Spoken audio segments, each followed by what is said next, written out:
Emiliano Zapata Salazar, líder revolucionario y reformador agrarista mexicano, nacido en Anenecuilco, estado de Morelos, hijo de Gabriel Zapata y Cleofa Salazar. Su infancia se desarrolla bajo la supresión del latifundismo porfirista en Morelos. Realizó sus primeros estudios con el profesor Emilio Vera, quien había sido un viejo soldado juarista. Pronto trabajó como labrador y arriero, por lo que conoció el arduo trabajo del campo. En 1906 asistió a una junta de campesinos en Cuautla para discutir la forma de defender frente a los hacendados vecinos sus tierras del pueblo. Su rebeldía lo condenó a la leva y en 1910 Zapata quedó incorporado al 9º Regimiento de Caballería.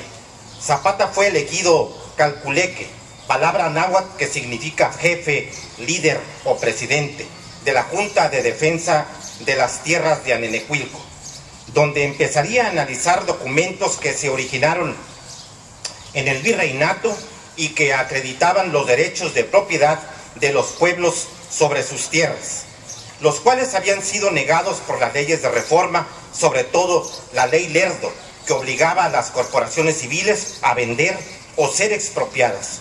Estas leyes además fueron aprovechadas por varias personas para acrecentar sus latifundios de manera ilegal al solicitar la propiedad de zonas comunales que los pueblos no trabajaban.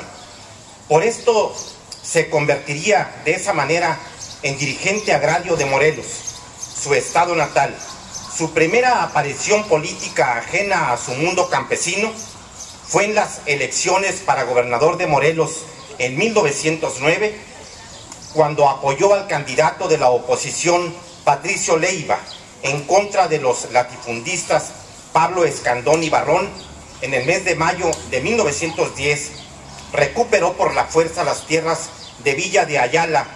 Algunos meses después, participó en la reunión que se celebró en ese mismo lugar, es decir, Villa de Ayala, con objeto de discutir lo que después se convertiría en el Plan de Ayala. Luchó en defensa de los derechos de su pueblo a las tierras, diciendo: la tierra es de quien la trabaja.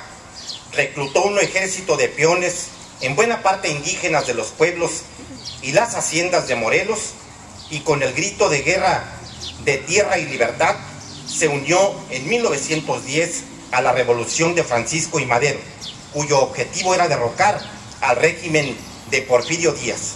Zapata perdió la confianza en Madero, quien asumió la presidencia en 1911 y se declaró en su contra, formulando su propio programa de reforma agraria, conocido con el nombre de Plan de Ayala, mediante el que pretendía redistribuir la tierra entre los campesinos.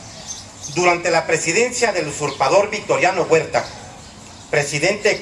y el presidente constitucionalista Venustiano Carranza, Zapata siguió manteniendo sus actividades guerrilleras en contra del gobierno, extendiendo su poder por todo el sur de México junto con Francisco Villa, que había aceptado el Plan de Ayala.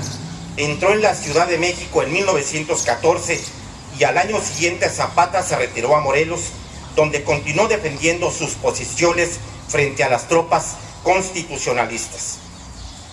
Ante la amenaza que Zapata suponía para el gobierno federal, en 1919 fue traicionado cobardemente por el coronel Jesús Guajardo y murió asesinado en una emboscada organizada por gente de Carranza en la hacienda de Chinameca, en Morelos, lo que causó una enérgica condena de la opinión pública y de gran parte de los propios sectores constitucionalistas. Zapata ha sido idolatrado por los campesinos y por la gente del pueblo como reformador, revolucionario y héroe. Sus corridos populares, el cadáver de Emiliano Zapata fue llevado a Anenecuilco. Sus restos descansan actualmente en Cuautla, al pie de la estatua que le fue erigida. Emiliano Zapata es símbolo del agrarismo y será recordado eternamente con su lema Tierra y Libertad. El indio suriano, el Atila del Sur, Zapata se erige en la memoria colectiva como el apóstol de la revolución y símbolo de los campesinos de México. Por ello, hoy 10 de abril acudimos a este encuentro con la historia para conmemorar esta remembranza colectiva sobre la enorme figura del prócer del agrarismo mexicano, cuyo grito libertario aún resuena en los confines de México campesino, esbozado en enérgica protesta, ya que los ideales por los que Zapata luchó siguen siendo hasta hoy la gran asignatura pendiente cuya deuda solo podrá saldar la auténtica reivindicación campesina.